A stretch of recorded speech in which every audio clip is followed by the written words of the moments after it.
بسم اللہ الرحمن الرحیم نحمدہ و نصلی علی رسول الکریم۔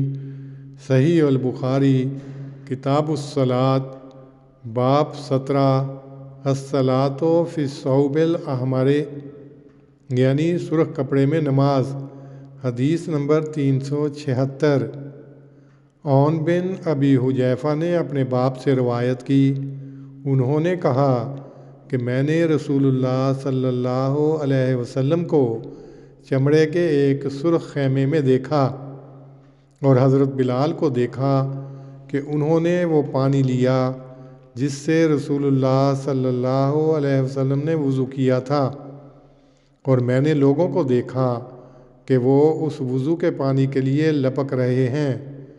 جس شخص کو اس میں سے کچھ مل جاتا وہ اسے اپنے بدن پر ملتا، اور جس کو کچھ نہ ملتا وہ اپنے ساتھی کے ہاتھ کی تری سے ہی کچھ لے لیتا۔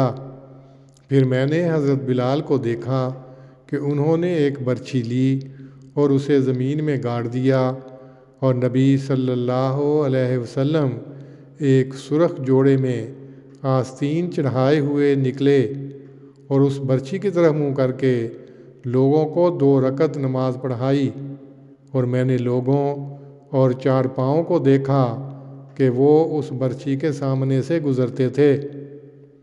تشریح: اگر محض انتشار خیالات اور توجہ کا بڑھ جانا نماز کے ٹوٹ جانے کا موجب ہوتا تو پھر تو وہ ہر وقت ٹوٹتی رہتی ہے، خواہ تصویریں نظر کے سامنے ہوں یا نہ ہوں۔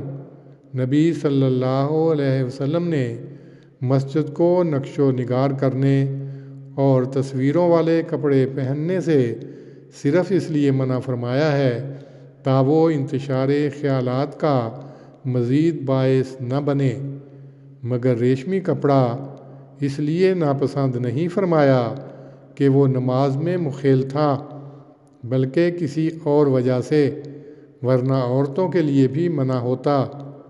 احناف سرخ کپڑے میں نماز پڑھنا مکروہ سمجھتے ہیں، امام موصوف جواز کا فتویٰ دیتے ہیں۔ روایت نمبر 376 میں جس واقعے کا ذکر ہے وہ صلح حدیبیہ کے موقع کا ہے۔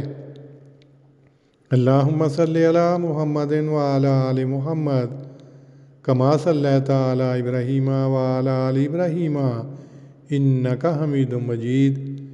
اللہم بارک علی محمد وعلی آل محمد کما بارکت علی ابراہیم وعلی آل ابراہیم انک حمید مجید۔